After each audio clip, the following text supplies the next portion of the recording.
Hi! Hey. I don't even know what song that was you were singing. It was the Spanish Slow-mo. entry of this year, slow-mo. It starts with Let's Go. Let's go. Boom, boom, boom, boom.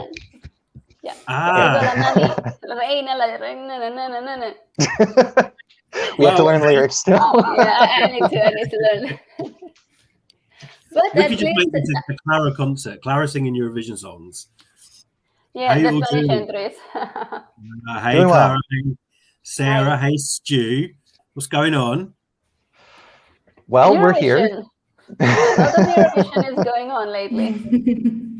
Yeah, well, it's getting closer and closer, and I have to say that literally within the past half an hour, I got to listen to the Dutch song by I keep calling it S-Teen. I don't know if I've got that wrong. S-Teen, S10. Sarah, obviously, you're Dutch. Are we happy or are we disappointed? I'm so happy.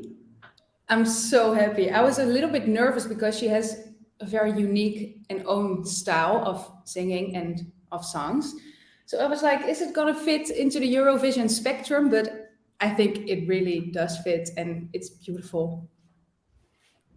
And Clara, you've literally just listened to it. Yeah, I loved it. I don't know why I was expecting something more in the rap or in the hip hop vibe, but this one surprised me positively because it's a song I can get behind and it's just lovely and hypnotizing, and I don't know, it just sets you on a dreamscape.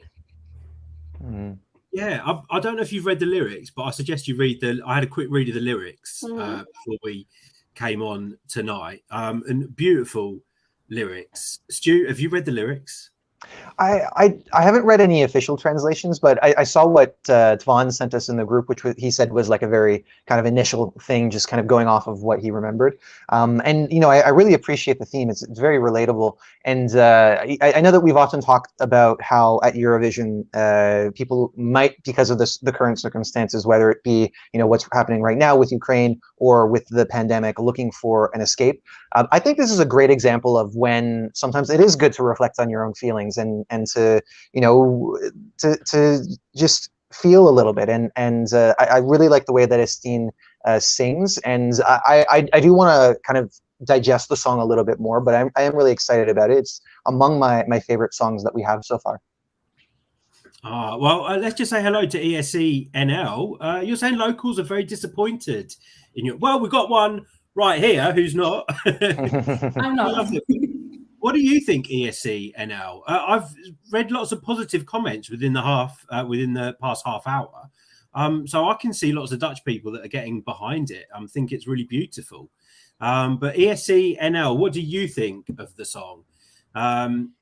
Personally, I think this is going to be even better on stage. It's just one of those songs where I feel the live performance of this, because we know she can nail the vocals. She's got this beautifully haunting voice, and as long as they don't do anything really crazy, I think the live performance is gonna knock this song home to people more than listening to the studio version. And it's rare that happens, I think. So I'm really excited to see the live version of this. But it's beautiful.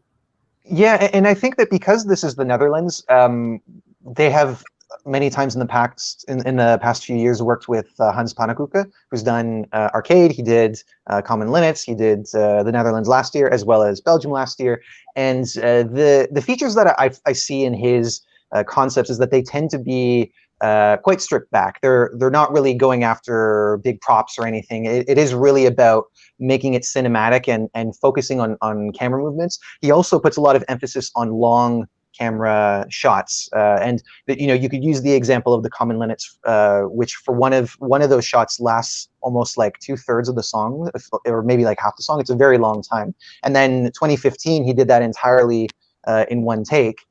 So I think that his approach is really going to match a song like this, and I do agree with you as well, as it's going to be part of the magic of what makes it work, as well as you know, really seeing S-Teen perform the song, because in the music video you don't really see her actually singing it. It's more so about the drama, the you know, the storytelling through the kind of film side of that. Mm. And I mean, there's just one thing that I disagree with, and that's throwing all the food out of the fridge. That really, I just thinking all that wasted food. But yeah, absolutely love it. Can't wait to see this live. And of course, we've got the pre-parties coming back this year. So this is going to be incredible to watch at Eurovision in concert in Amsterdam, because I remember when Duncan Lawrence performed Arcade, and you could literally hear a pin drop in the audience, and you kind of got winner vibe. So I can't wait to see this performed in Amsterdam. I'm just going to quickly go to the live. So we've got Sarah O'Halloran, who's also questioning why did she destroy the fridge and get in it. I think it's, it's to do with how she's feeling. If you read the lyrics of the song, Sarah, you'll get an understanding of what the video was about. We've got Twonk, you're saying love the entry. Oh, you're from Netherlands as well. Love the entry, is your second place. Hey, Ibrahim, you're saying S10 is a very nice song. Sarah's also saying S10 rules. We've got Gianluca. Hey, ciao, you're from Turin. We'll see you in a couple of months. We can't wait. We've got Nori, you're saying a lot of Dutch people really love the song. ESCNL, you really like it, you think it's a surefire qualifier. I agree with that. Juries are going to love this as well, I think, but I don't. People have questioned the use of Dutch, whether it's a language that people will be able to connect to. I don't see that being a disadvantage this year with this song. I think she's going to knock it out of the park with her live. So yeah, I can see this doing very well. We've got Simple Things who's saying, who is ready for the UK? I'm not getting impatient, but I have seen lots of UK residents getting very impatient that we don't know anything yet. But no news is good news, and I've got a good feeling about UK this year. But I'm sure we'll talk about that later. We've got Clavs. Hey Clavs, you're watching Eurovision. So that's the Serbian national selection. Semi-final one starts today, and we've got a couple of our guys on the ground there. So look for some content coming from Serbia. Let's have a look. And we've got Shefka Kelleter. Hey. I know who this is, and so does Clara. What you like is this is actually music that is in the Dutch top 40 at the moment. That's really good. I like when countries do send music that you can actually find on the radio station or on people's playlists. So it's a real reflection of the country's music scene. Mm-hmm. And at the moment too, not like 20 years ago. Yes. We are seeing it, we are seeing it creep into Eurovision more, which is fantastic. I mean, you only have to think 10 years ago, or 8-9 years ago, the Dutch were sending Shalali Shalala. And what a journey which is a guilty pleasure of mine, I will say. But what a journey you're seeing from a country like the Netherlands, that people are really excited. I mean, how does it make you feel, Sarah, to think of that? I mean, you were about 5 when Shalali came out, but how does it feel for you, kind of being a fan on that journey? Some good results, then you had a win. It feels really good, because all of my friends, every time I bring up the Eurovision, they are like, why do you watch that stuff? And that's just all one big circus and blah, blah, blah, blah. So I was always defending myself. And the last few years, we've been getting better at sending the songs, and we have won. So now it's like, I'm proud. I was always proud that I'm a Eurovision fan, of course, but now I can like proudly say it to my friends and like talk about Eurovision instead of like defending my fandom. So it feels really good. Yes. But what I love is that the Dutch, like, they've not stopped trying. They've been able to take a risk, I think, because they've won, and that risk, people could say, is sending a song in Dutch. It's not been done for a long time, but they've not stopped trying. They've not thought, we've won it now, we can sit back and take a break and relax. I mean, this is a song that potentially do really well, and I love that. I'm so excited. Our blood. We never give up. The orange. Yes. Let's say bonsoir, Jasmine. Hello to you. We've also got Din Suleymanasi from Albania. Hello to you. We've got Denny Broren. the director of Eurovision 2021, is responsible for her act.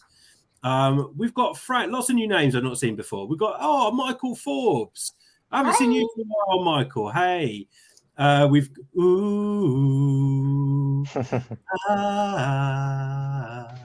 and for Eurovision UK, that's why you haven't heard anything Yeah. from UK yet.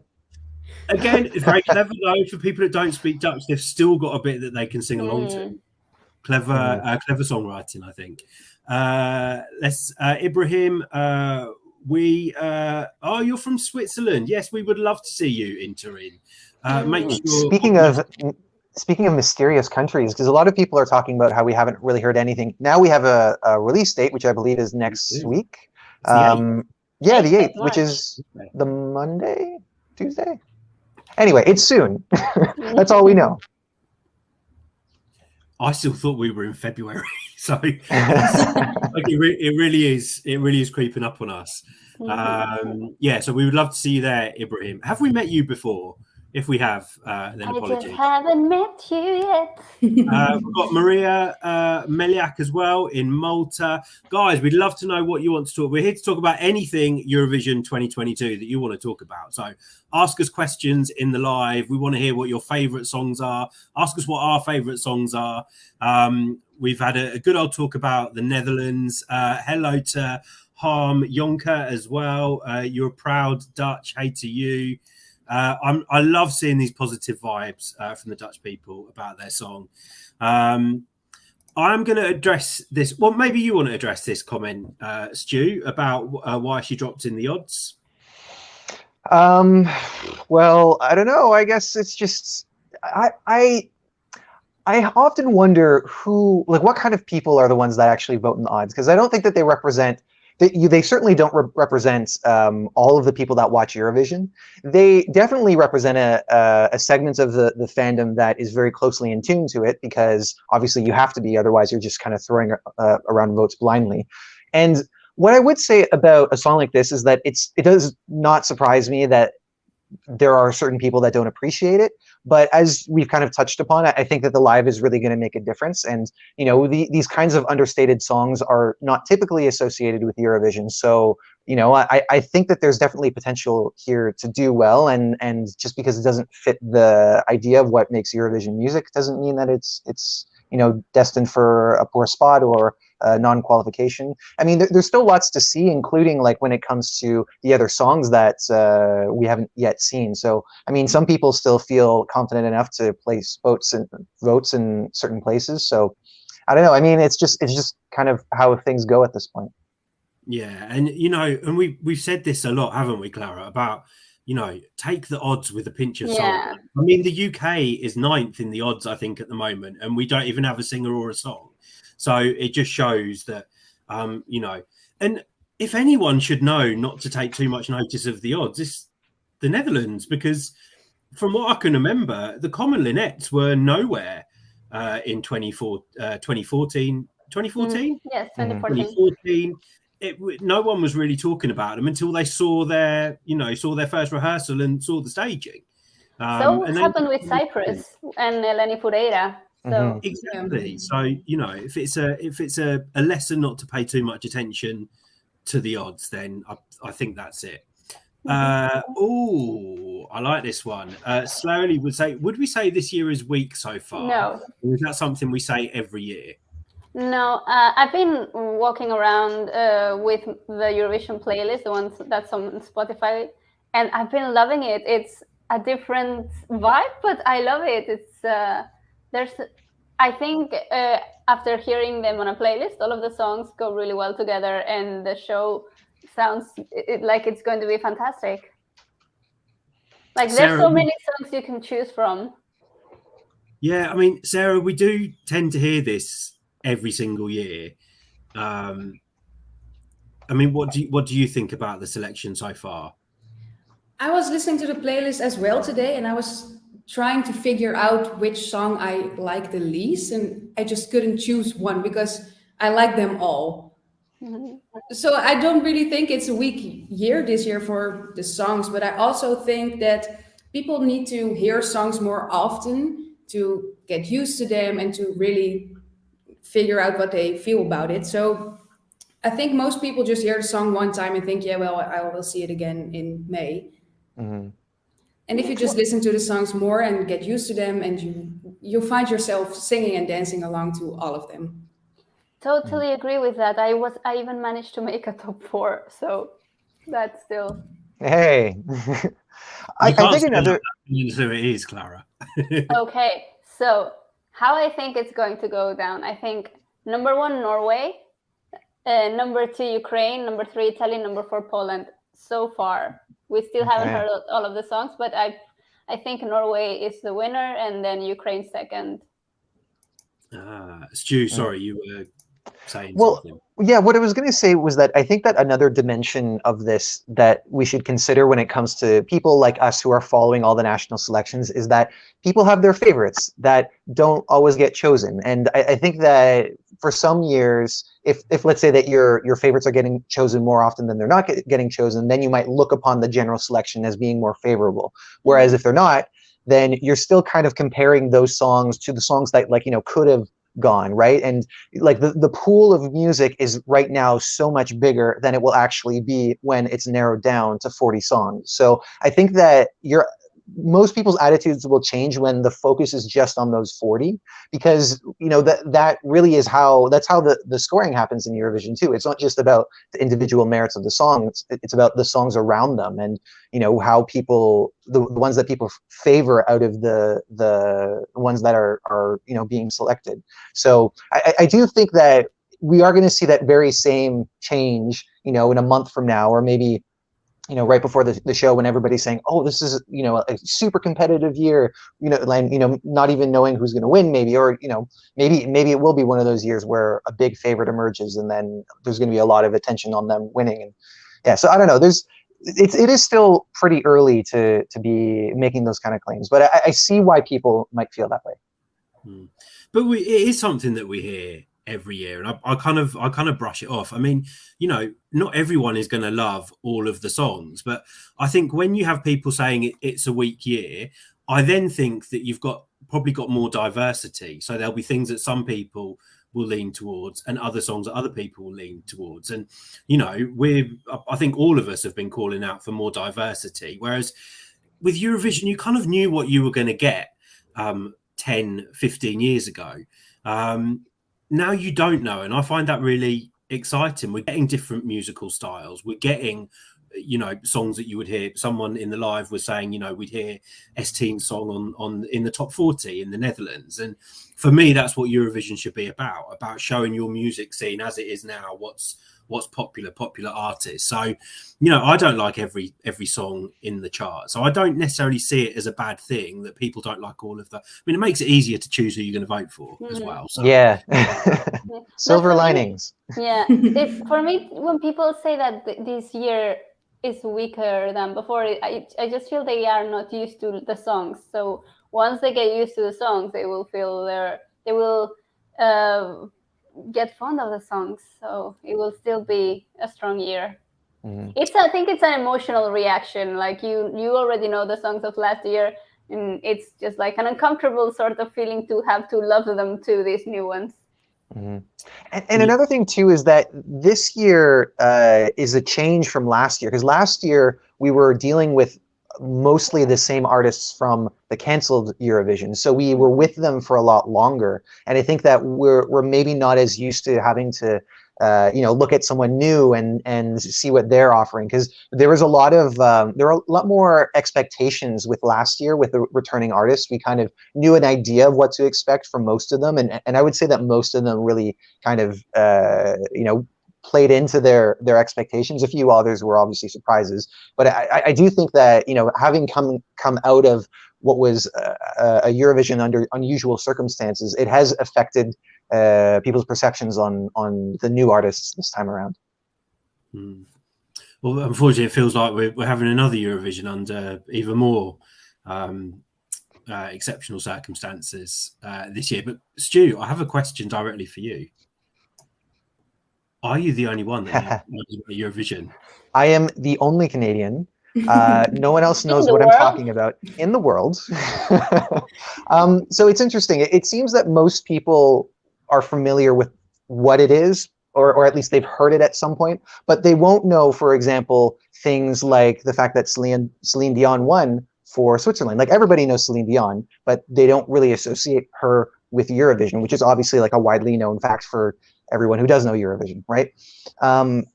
So what I wish is that when we have Canadian talent that participates, that would get picked up upon. And I was really pleased in 2019 with Katerin Dushka, because there were like news reports saying, you know, we have a Montreal-born Greek Canadian who is representing Greece, and this is her song. It wasn't like all over the place, because, you know, not too many people have that much of a point of reference for Eurovision, but it was nice to see that recognition. And I think that with time, you know, maybe interest will develop to a point where Canadians might be able to do something for themselves, which is like, I don't know, it might be wishful thinking, but I do think that people are going to start recognizing it a lot more.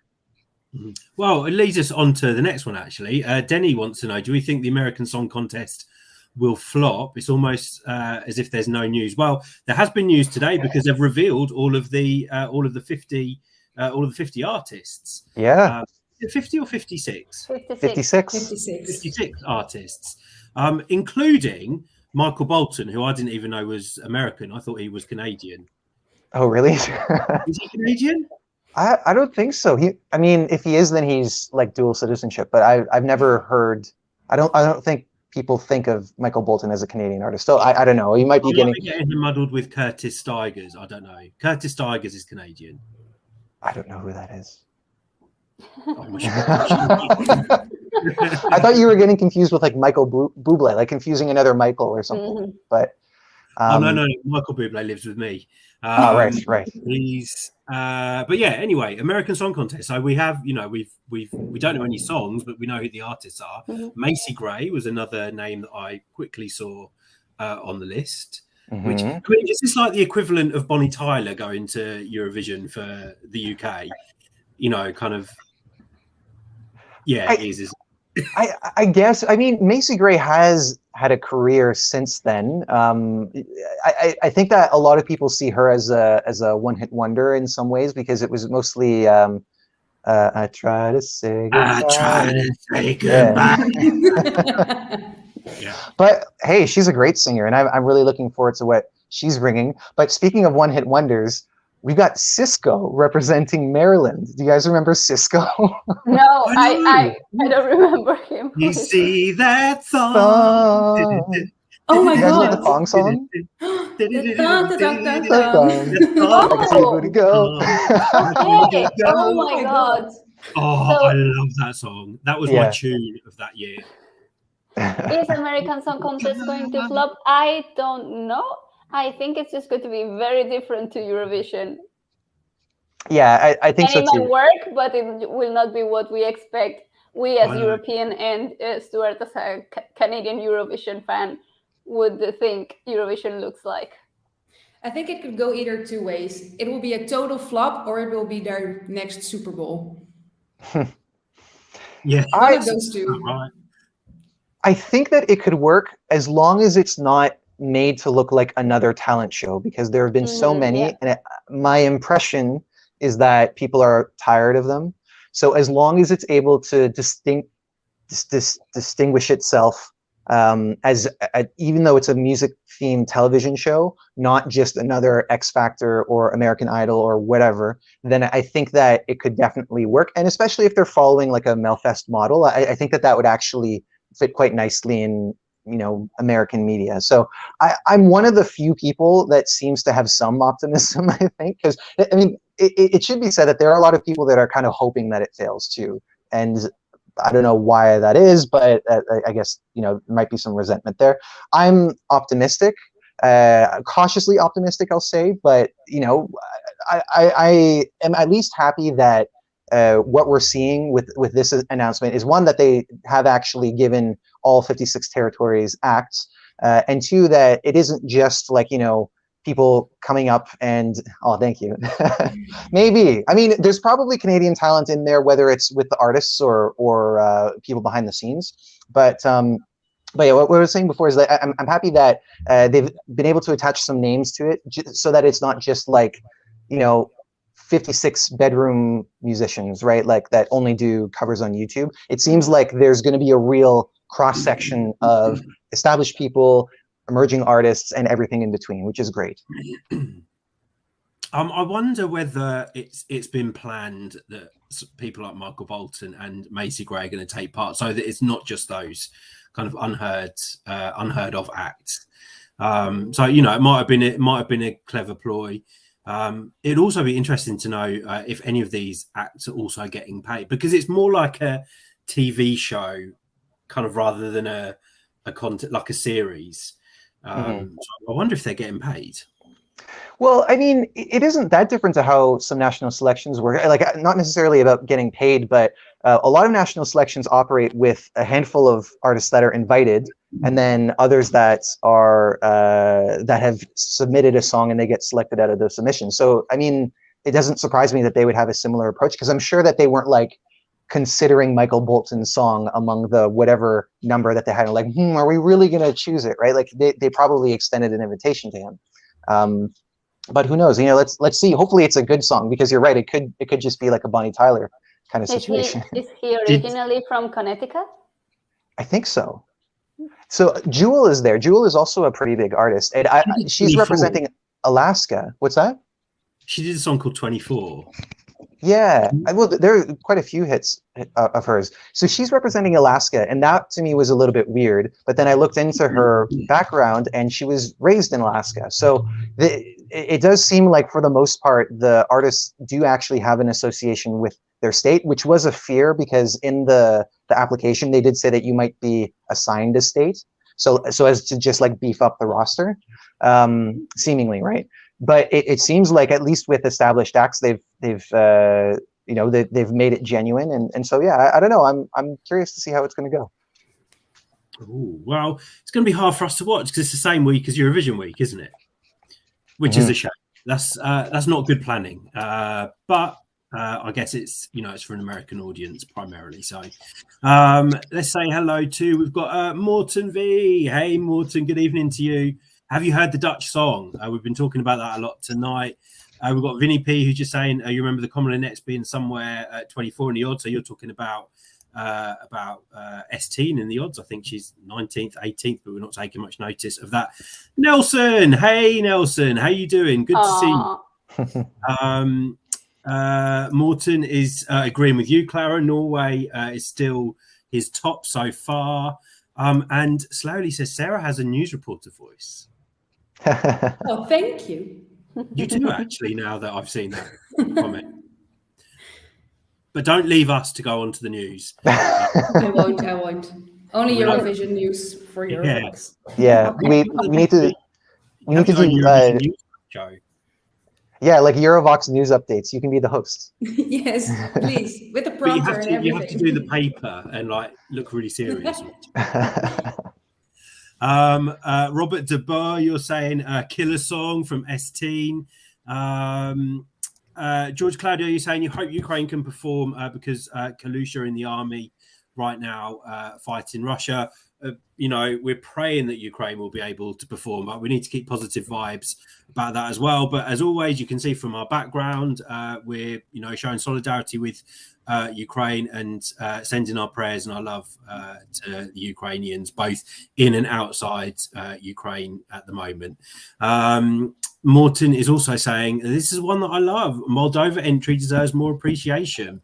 I agree. I'm surprised that it's low down in a lot of people's rankings that I've seen. It's higher up in mine, I have to say. It makes me feel good. Yeah, I think it's because we haven't seen an official live performance, and we have a very elaborate video, but we don't have the actual any concept staging or any idea that we can see it's transferable to a Eurovision stage. So I think this is going to be one of those countries, just like we were talking about the common linnets, that it will probably surprise us. Because it's Zopti Zubits, they're going to do something crazy and fun. And if Europe needs something right now, is crazy and fun to, at least for 3 minutes, to get their minds off things. Yeah, I'm really excited to see this one perform live on stage. I just miss like a grandma with a drum. That would have been cherry on top. But Stu, you quite like this one, I think. I'm sort of in between. Like, it's not that I dislike it. It's not one that I'm writing off or anything. I think that, you know, like Clara said, it really just comes down to staging, because they are an act that we've seen at Eurovision before from two very different eras of Eurovision. So if they're going to come in with something that's very similar to that, then I think that it might not do quite as well. But it should still be fun and uplifting. And I think that the thing that has me a little bit doubtful in it right now is that that line gets repeated a lot. The hey ho, let's go. Folklore and rock and roll. I love it, and I love doing it with an accent. Yeah, so it's more so like I'm waiting to see what more comes out before I like decide. I'm undecided. Sarah. Yeah, I'm with Stu on this one. I'm a very like visual and conceptual person, so I would like to see the whole picture. And I'm just very curious to see what they're going to do on stage before I made up my mind about if I like it or not. I'm kind of in the middle right now as well. I think it's going to be a lot of fun. I'm really looking forward to seeing that, and I think that's one that is going to grow with people once they see the live performance. And we've seen Moldova do that a few times, haven't we? Who thought they would have come third in 2017? Who thought that Doridos would have come? I think, did they come top 10, Doridos, in 2018? Yes. You know, I think they were 10th overall. It was 9th or 10th. Yeah. Lots of people always underestimate Moldova, but they always bring it with the quirky staging and the sugar. And I was going to say, and the sugar. I won't do the long note. I saw a really nice comment about S10 that I was going to try and find quickly. I like this. Denny Broden says, S10 is not a pop star, but a musician, and that's why her voice hits you. I like that. So true. We've got Ricardo Freitas. Hey, Ricardo. Thank you so much for joining us. Festival da Canção coming up next when? This week, this Saturday is semi-final one. This Saturday, isn't it? Oh gosh. Yeah. That means we've got literally like a week and a half left of Eurovision songs being published, I think. Oh, exciting. Yeah. Well, the submission deadline will be the Monday after next weekend. But as you know, sometimes there's songs that we don't hear until afterwards. So maybe it will be naughty countries. Yeah, we might have to wait longer for some of them. But yeah, we should have most of them in a week and a half. Cool. Yeah, let's keep our fingers crossed that we will get them all. We will get them all by the. Sorry, what date was it, Stu? The 14th. I have to do quick math in my head. Yeah, like the 13th or 14th. Yeah, I think it's the 14th because that 14th is a Monday. Yeah. Yeah, and how many songs have we got left to come? 20. We're over the 20 mark. I think we're at 21 or 22 now. So it would be another 18. I can check real quick. That's a lot. That's a lot of songs to come in a very, very short time, including the UK. I saw someone mention the UK. Let's say hello to Vilga. Hello to you. Hello. Is that a dog in your? Oh, is that a cat? Mm-hmm. Is that a cat or a dog? It's a cat. In your profile pic. It's a tabby cat. Oh. I couldn't sit down today because my cat was literally sprawled all the way across the sofa. And I'm a bit like Sheldon from The Big Bang Theory. Anyone that watches that, like, I have my spot. Everyone's in my spot. I don't like it. And the cat is deliberately like laid across my spot. Morton V saying Netherlands have delivered another great song. Guys in the live, we want to know if you can call a winner right now from the songs that are selected. Who would you pick? Vilga, you're saying that Finna made a bad decision on Saturday. Clara, I'm going to come to you because I think you disagree with that. I do disagree. I think the Rasmus will do a great performance. They will definitely get the audience up and jumping and pumping in the air. And there will be a lot of pyrotechnics, that's for sure. So it will be a rock, fiery song. And so far, we don't have... Nobody's counting on Bulgaria. So far, we don't have anyone that can move the audience this way. And everyone is happy to see the Rasmus. I heard that they wanted They told us that they always had wanted to go to Eurovision or given Eurovision a try, but I've also heard that it was the only way to get like their concerts going back again. If because of COVID they were canceled, so or having some action. So, however it is, I'm happy that we have such a big name in Eurovision, because that's going to make other big names at least be curious about the experience. Denny Bruren, you're saying Poland you'd call as a winner. Right now it's getting lots of love, and I can see it doing very well. We've got Julio. Hey, are you in Turin yourself? Torino. Netherlands song is very, very nice.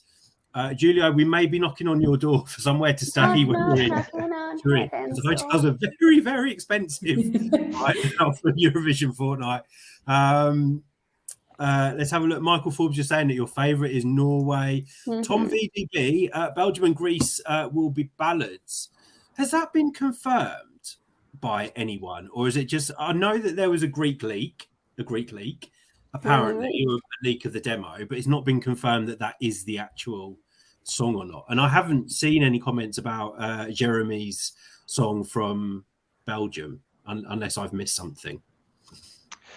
Yeah, I haven't heard any confirmations. I think that one of the reasons why people are expecting a ballad from Belgium is because with Jeremy's performance on The Voice, he did a lot of ballads, including like the one Michael Jackson song, Ocean Song.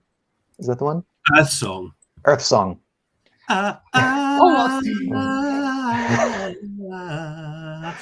I can actually act out the Earth Song video. Do you know the video for that song? I don't. Is anyone hearing a lot of distortion on Andy's? Sorry. Was it my singing? Or is that just me? Can everyone hear me? Yes, yeah, I could hear you, and I heard you quite fine. Yeah. Okay. No, I know this is so off topic when it comes to Eurovision, but there's a bit like where he goes back into the. Do you know what I'm talking about, Sarah? Where he flies back into the trees. He's like, hey, and he's got his stamping. Oh, iconic. Why are we talking about that? I don't know. Jeremy.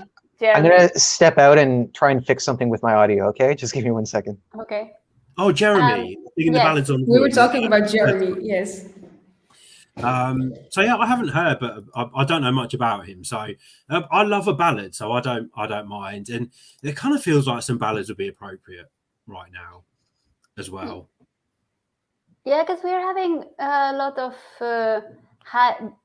not high tempo, but mid tempo and bands songs, and bands always apply some sort of rhythm. So some ballads are, we have like the three major ballads, which I would say are Australia, Poland, and Italy, but and Lithuania. But Lithuania is like it's not like a typical ballad. There's a little softness to it. It's not like this hardcore ballad that's dragging you deep. I hear myself. I think someone has feedback.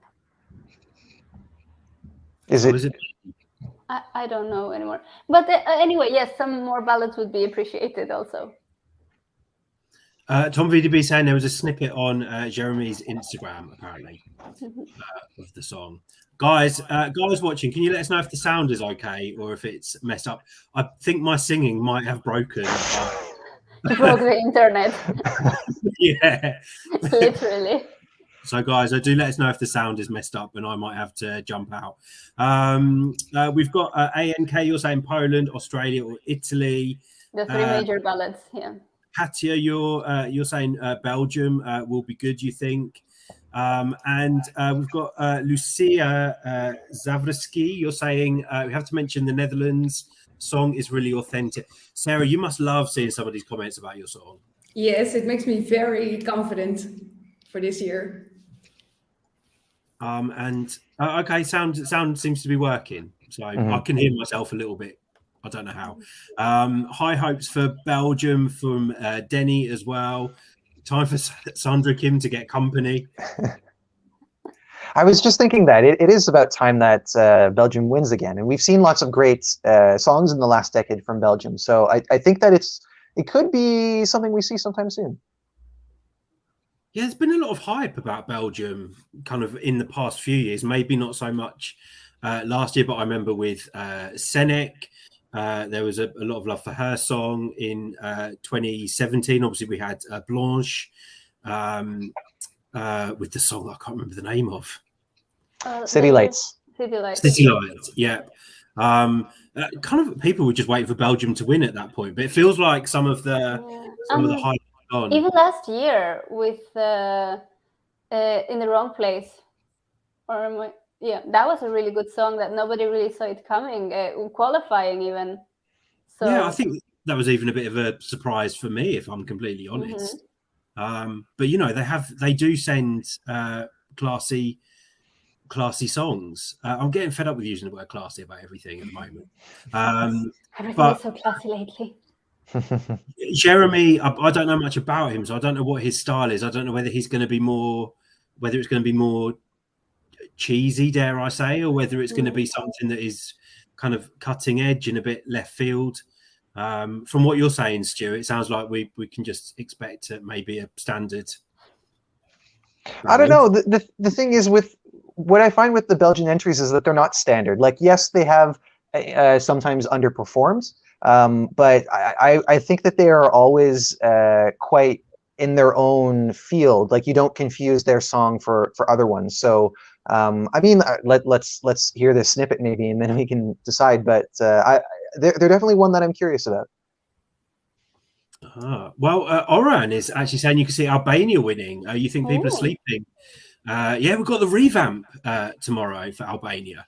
Like I said, I think last time we were live, I always feel a bit sorry for Albania because you kind of get all this excitement and, you know, you're in love with their song when they choose it at Christmas time. And then so much happens between then and all the other national selections that you kind of forget about Albania a little bit. So I'm really looking forward to hearing the revamp. And it is going to be in English. I think that's confirmed. I hope it's not all in English. I hope like maybe the rapping is in Albanian. I'd really like that. Because I was quite happy that we were going to get I don't know, would you call it proper rapping or... It's rapping. It's a type of rapping. Yeah. And it was, I'd said for a couple of years, I'd love to hear like Albanian rap because I know there is really good rap music coming out of Albania. So if that part's changed to English, I'll be slightly disappointed, maybe. But yeah, we're looking forward to the revamp. It's a great song already. So if she's made it better... we'll just dance more to it. Twerk as well. There's a twerking bit. Yes, but I don't know how to do that. Well, no, neither do I. But I know how to shake. But you're gonna try anyway. Okay. I'm looking forward to see videos of that. In Turin, we will have to check this in real life. Morton V, it's something we haven't been able to speak much about. You like the stage design, has a really nice, classy and sophisticated feel. It looks very different to anything that we've had recently. Sarah, what do you think about the stage for Turin? I think it's beautiful. It's different from what we've seen, but it looks beautiful, and I'm excited to see how the people are going to move on the stage, and I'm really excited to see when it's all live action. Yeah, I'd kind of want to hang on to like one of those bits of the sun and spin around. I wonder if there'll be any. Stu, what do you think about the stage?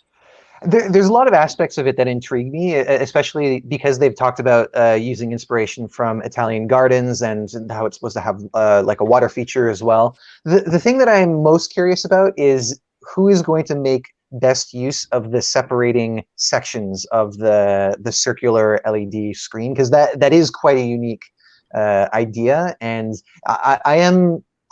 I can't picture like a single use of it that would be similar to what we've seen in the past. So it might be the opportunity to really change the visuals for Eurovision performances. But or it might just be one of those things that it's a feature that people have access to that doesn't really end up getting used anyway because they want a full screen. So who knows? I was going to say, Stu, one year I would love you to direct, to stage a Eurovision entry. Goal of mine. Would you like to do that, seriously? I would, yeah. I mean, I would have a lot to learn. I think that I would still, I would like to be part of a team that does something like that. But I consider it kind of like a long-term goal. So if we have anyone watching from any country that's involved in their Eurovision entry and you want a fresh perspective on staging, then which way am I pointing? Down here. Oh. Stu. Please and thank you. And I can obviously be a dancer. Oh no, Yeah. Sarah, you're a dancer. I'm not a dancer. I take dance classes, but I wouldn't call myself a dancer. What style do you dance? I do musical dance, actually. Ooh, like musical theater? Mm-hmm. Nice. Cool. Well, actually, we're just like a Eurovision... little family, like little microcosmos. Yeah, so obviously I can do the dancing or the singing. Clara, you can do the everything. The everything. Yeah. You will do the staging, and Sarah will do the dance. I mean, we're like the choreography. Yeah. I mean, talk about my twerking in the live chat as well. I will say we will provide footage. We will provide footage. Don't worry. If the UK win Eurovision this year, I will twerk live on YouTube. There you go. That's so promise. you all know who to vote for. Who's Pommeline Thijs? I don't know, actually. Oh. Someone apparently that You look like her, apparently. I'm gonna Google her. We're gonna assume that it's a compliment. Yeah. Like actually the people that watch Eurovoxx are really nice. I don't think we've ever had a direct insult. Yeah. It's mostly Don't you remember Babyhead? Oh yeah. Okay, I think that's the only incident we've had. Big fat. What did someone call me? Big fat babyhead. Oh, big fat babyhead is back again. But I quite liked it. I took it as a compliment. We've got Slaoli, who thinks, do countries harm their chances by creating a song specifically made for Eurovision? Yes. Yes. Usually. There's no such thing as a Eurovision formula that has proven to work. Yeah. And if you think about all the winning songs, yeah. Let's go backwards. Zitti E Buoni was not made for Eurovision. Arcade was not made. I was going to say Fai Rumore, which I think would have won in 2020, wasn't made for Eurovision. Arcade, I don't think was made for Eurovision. I think he'd wrote that quite some time before. Toy. Who's Toy? Oh, well, Toy. Toy, arguably, yeah.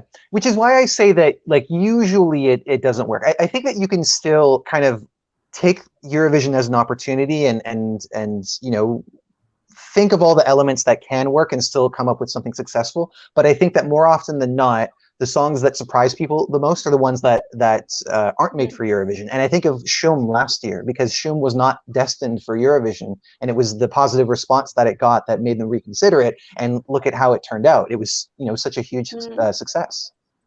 Yeah, and if we think about Neta's musical career, we haven't heard much more internationally of her after winning Eurovision. And Zitti E Buoni and Måneskin now have a big career. Duncan Lawrence has a big career, arguably. And many of the artists, if we go backwards, the ones that didn't create a specific Eurovision song, because they came authentic to the contest, they came with a personality, a very defined personality of who they were. It's what engaged the audience to vote for them and listen to the song, because they were being authentic and not creating just a Eurovision song.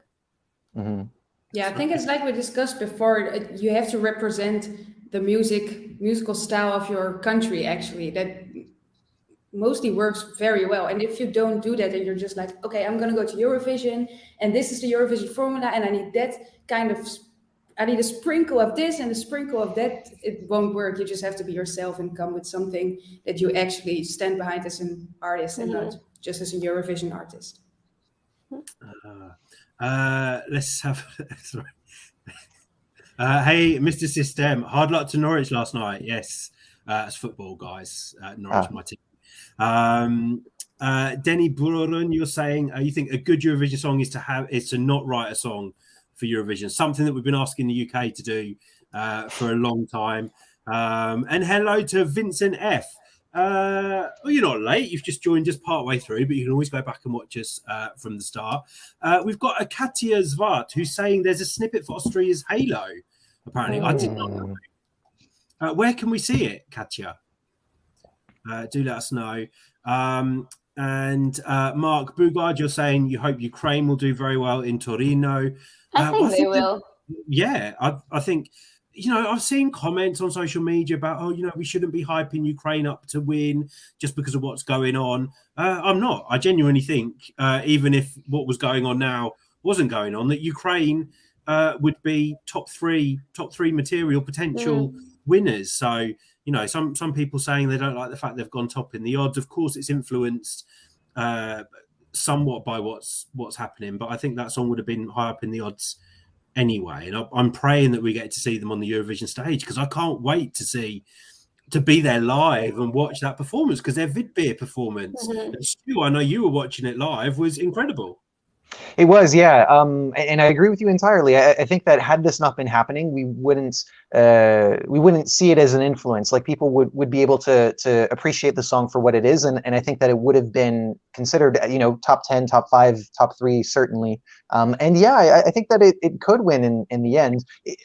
Obviously, there's still lots more to come, so we don't really need to be talking about winners at this point. But I do hope that people at least, like, the cultural climate is always going to affect what happens at Eurovision, but I don't think that people should kind of write songs off only because of that happening, because it can be possible that Ukraine is in this situation and they send a song that's winner potential. Like that, those two things are not mutually exclusive.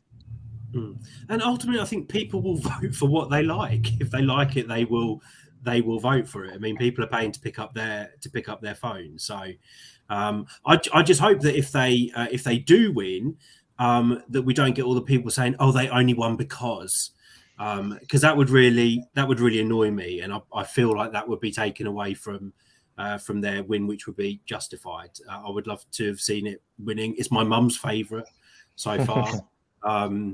So yeah, there you go. That's what we think about that. Julio wants to know, what do we think about San Marino? I'm looking for. Sorry. Ooh, sorry. No, you go, and then I would love to know what Sarah thinks, because I don't know what you think of it. I would love to hear an actual recorded version, because we don't have it yet, the studio version, right? Mm-hmm. So no, not yet. So I find that so fascinating that he just went there, performed, and that was it, and he won. Like, there's no actual recorded version. So that says a lot about how strong of a performer he is, I think. Sarah. Yeah, so I'm gonna curse a little bit, but I haven't actually seen it or heard it yet. Oh, you have to watch it then. See, for me, I don't feel like I need the studio song, because for me it's a live song, and it's the performance that I love. I love him. I love the performance. So normally I do love to be able to play the songs on Spotify, and I am missing being able to do that. But yeah, that's why I really enjoy watching him perform. And I can't. This is gonna set the stage on fire in Turin. I'm sure of it. It's going to be San Marino's best result ever, and I'll probably be eating my words, but I think this will actually do really well. Yeah, I'm very excited to watch it right now, actually. I think you'll like it. I think it's something you would like. I almost feel like I want you to watch it now so we can see your live reaction. That's a whole different video. Yeah.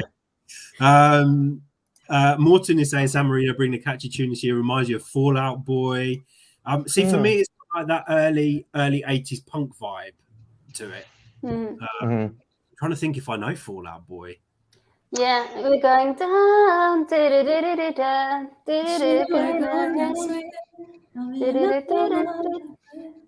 Also, my song, Know What You Did in the Dark. So light 'em up. Kim Kardashian was in one of their video clips. There's no bell ringing. Okay, I'm going to check it out. Hey, to unimpressed reaction. Denny wants to know, what are our top countries competing in Eurovision?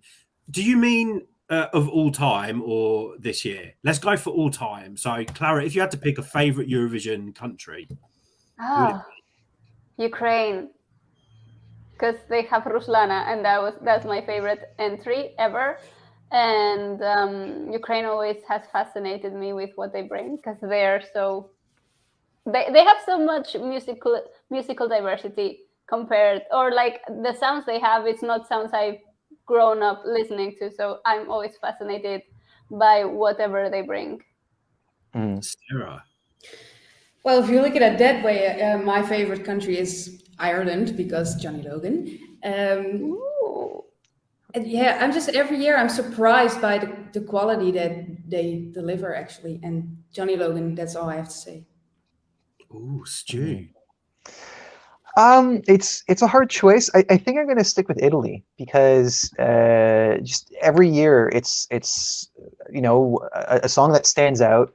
Not the only ones, but yeah, I mean, they're just they have such a strong selection and a really strong music scene, and they put that effort into Eurovision as well, more than most countries do, which I hope that this year will be an opportunity for other countries, much like Spain did this year, to look at how Sanremo works for the Italian music scene and to try and duplicate that for themselves, or borrow some influences from that, because I think that everybody could benefit from that kind of approach.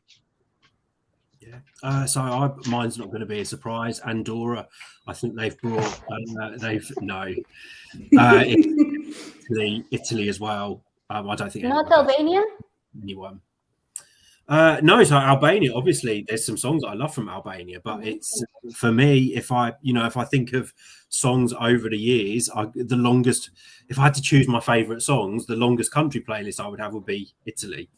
There's just so many, not only recent ones, but older songs as well. I'm thinking like the entries by Albano and Romina Power. I'm thinking Eva Zanicki. I forgot the name. From 1969. If you haven't heard that one, Stu, please listen. She was in I'm just going to go quickly get my adapter, because I'm almost empty, my battery. She was in Sanremo. Eva Zanicki. Zanicki. I'm very bad with names. Oh, so am I. But yeah, please listen to her song from 1969. Yelise from 97. Do you know that one, Clara? Midi Parole? Yes. So many. Yeah. There you go.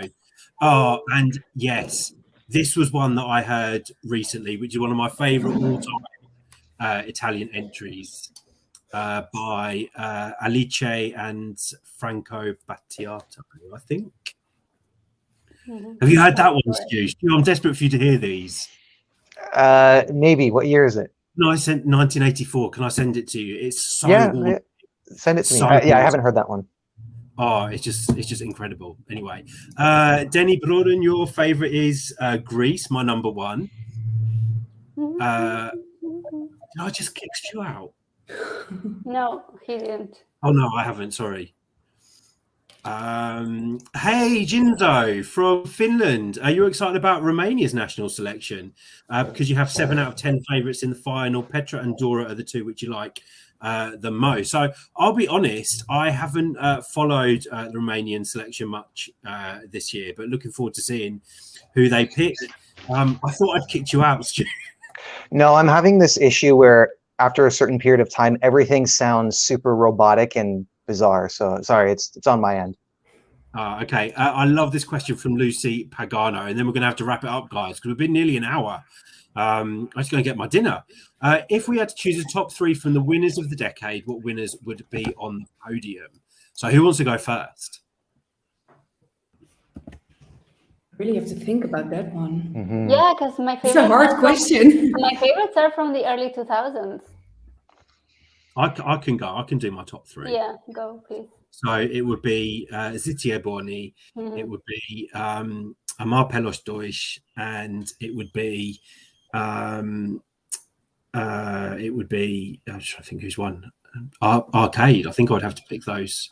That seems like a really boring top 3 because it seems like I picked the most recent ones. What year was Heroes? 2015. 2015. Okay, yeah. So mine will be Zitti E Buoni, Arcade, and Heroes.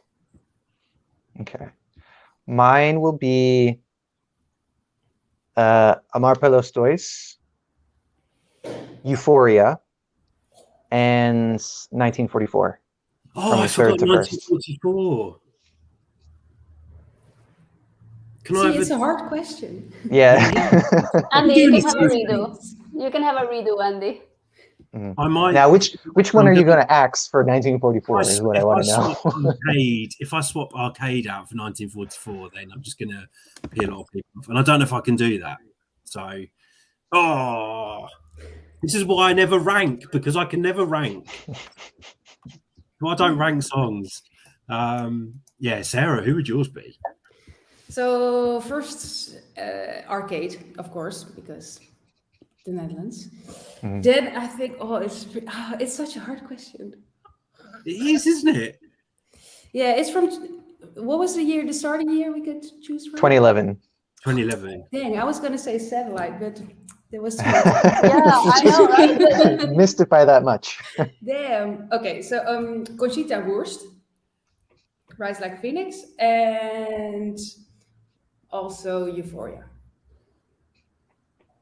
Yeah. Yeah, there's just so many good choices, right? It's hard to narrow it down to just three. And every year is so different, and the reasons why those songs won in their own year is so different. So it's hard to compare those songs up against one another. But I think we covered a lot of ground with our choices too. There were a few that we didn't mention, but we still had quite a few. Oh, Nelson, you love Euphoria. Neil Error, you would say Satellite as well.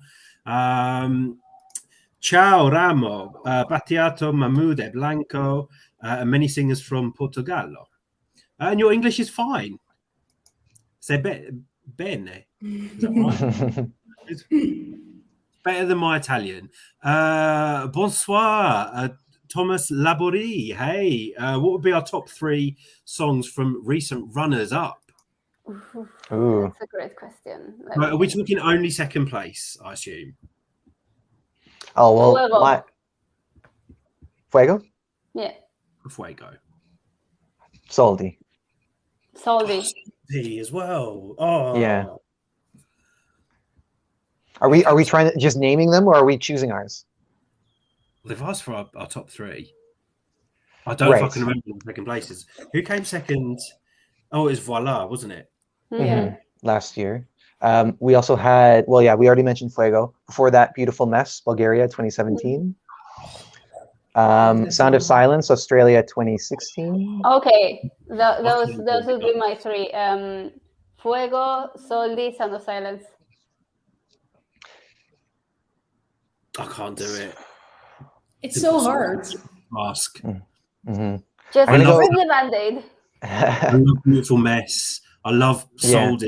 Soldi would be my favourite, and then Fuego.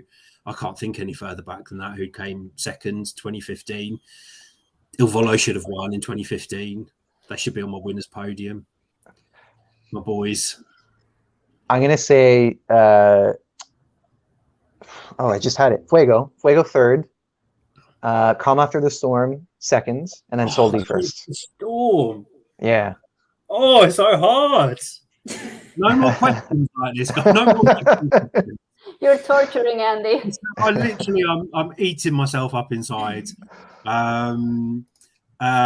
Marcelina, you're saying Brividi you love. Guys, these questions tonight. You're on fire. How about big flops that we weren't expecting? Adrenalina. Yes. For me, it was also Do It For Your Lover from Spain. I was so in love with that song, and I was like, it's going to do so well. But back then, I wasn't looking at the odds and stuff. So I was like, this has to go pretty good, but it didn't. But in the end, it didn't. Croatia with Albania last year. Oh, yeah. I mean, it was surprising.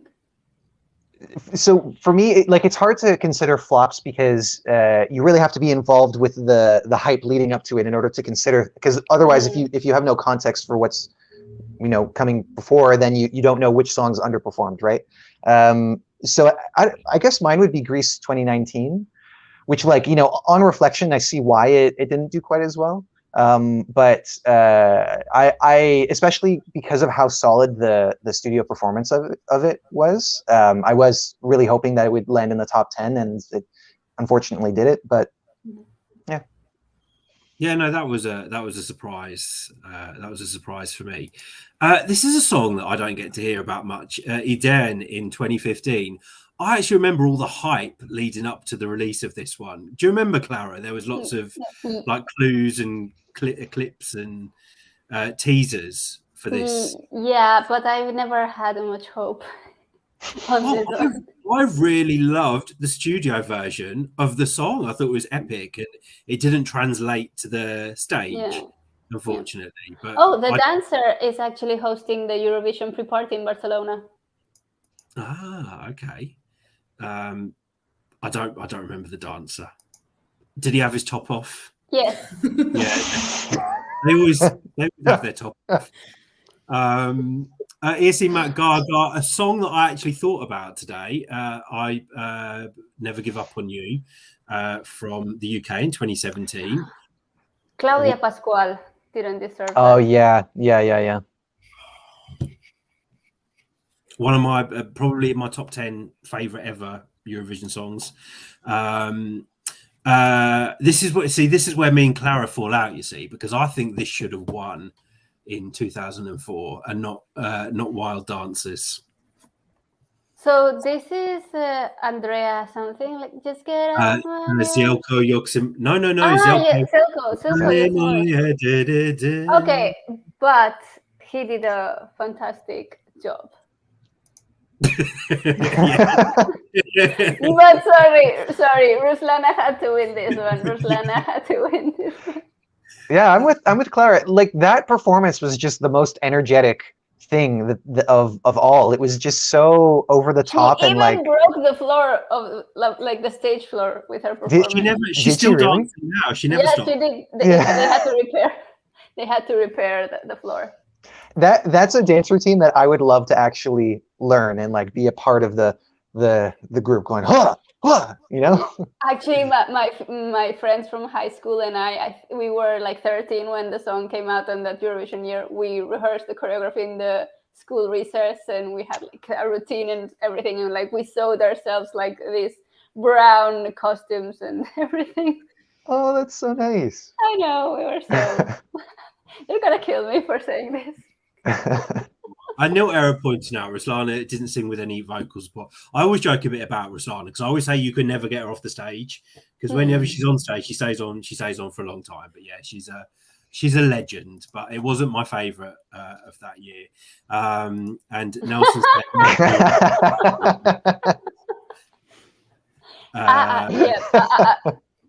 we're going to see so many things in Turin. I'm already seeing it.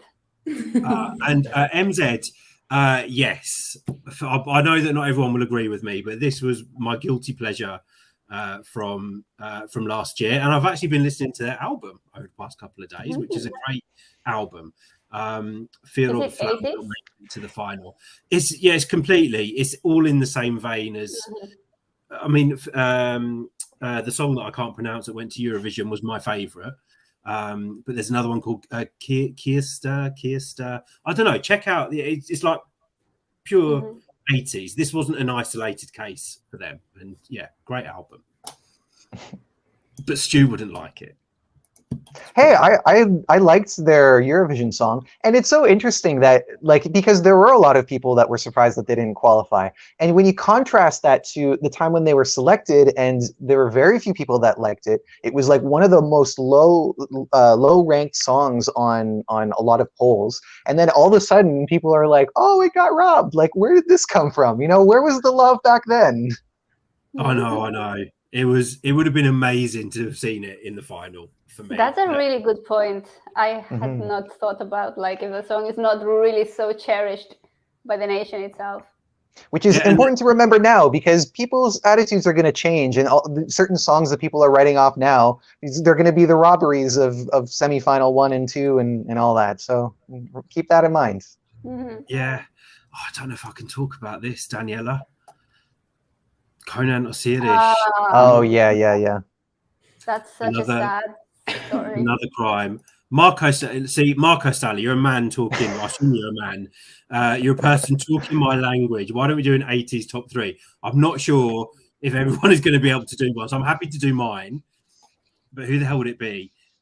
Sarah, yours is going to be like Johnny Logan, and then someone else, isn't it? And the song that Johnny Logan wrote. Yes, those 3. So I don't know if I can do a top 3, but Eurovision songs I love from the 80s. Ladets Finger, just fantastic. One of the best Eurovision winners ever, I think. What else do I love from the 80s? Portugal 1981. No. Playback? No. When did Katrina and the Waves win? 97. 1997. That's the furthest I can go, unfortunately. It didn't sound quite a bit like it came from the 80s, but it was 97. When was Ambition Friede? Was that in the 80s? Oh, yeah. I think that was 82. Yeah. I love that song. That's a nice song. Not one of my favorites, but I Treni di Tuzur, the one that I said that I'm going to send to you, Stu, which was Italy. And what other ones would I recommend from the... Oh, there's so many. I can't... Oh, like one from 1980 that is catchy as hell for me is Theater. It was Germany, I think. Katja Epstein. Theater. Thank you, ESC Radio. Is the only reason I know the old songs. And Gente di Mare as well. Gente di Mare. Oh, see, this is... I think people underestimate Eurovision in the 80s. And there's a Dutch one that I love as well. I don't know if you know this one, and it is by Frizzle. Is it they called Frizzle Sizzle? Yeah. Yeah, I really like that one from the 80s. What was their song? You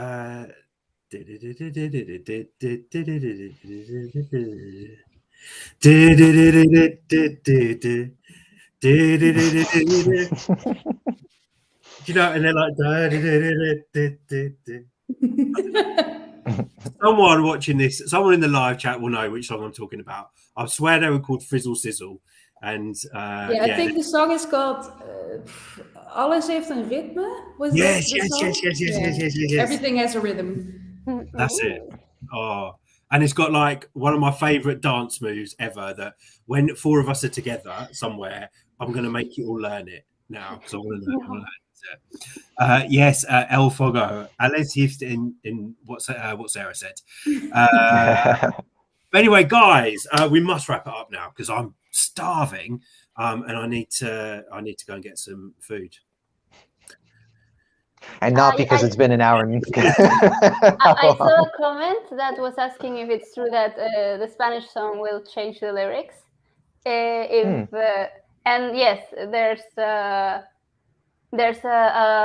report in the Spanish newspaper or Nafil saying that the song's lyrics might not feel appropriate for the Spanish social climate at this moment, because they don't think it talks about equality enough, or it's a little bit on the sexist spectrum. So if and there's like a commission investigating it or going through the lyrics, so if they don't find it appropriate, they will have to change the lyrics. Guys, as always, we'll do some quick fire questions before we go. Lucy Pagano wants to know, we're excited to see Laura Pausini and Mika presenting in Turin. Hell yes. Yeah. I think we're unanimous in that one. Minhisi Dance wants to know, when do we do these live streams? You keep joining them too late. You can always go back and watch them, but I know people like to chat in the live chat. So make sure you follow our Facebook page and our Instagram. And you will and make sure you subscribe to this channel because you should get a notification when we go live. If you hit the bell notification, so don't forget to hit the bell to make sure you get notifications. We don't have a set schedule, unfortunately. So if there's something to talk about, but we will be going live more frequently leading up to Eurovision. So keep an eye out, but do go back and watch it from the start. Ramo saying you'd love to see some artists coming from the Middle East, especially from Lebanon. Those of you that don't know, or maybe are quite new to Eurovision, Lebanon were meant to take part in 2005, and they had a beautiful song by a very well-known Lebanese singer, Aline Laoud. If you can find it on YouTube, go and watch it because it's. I think it would have done really well at Eurovision 2005. So there you go, bit of history for you. I saw one other comment, yes, I think everyone here will agree with you, Daniela. But yeah, we will. ESC Harmon, because we haven't said hello to you, and you're talking about the Dutch song. We all love the Dutch song. Clara, what do you expect from the staging for Netherlands this year? Dark. I don't know, dark and deep. So she stands out because she has this very white, I don't know what to say, aura, but like this very pale appearance that I think it will contrast really well.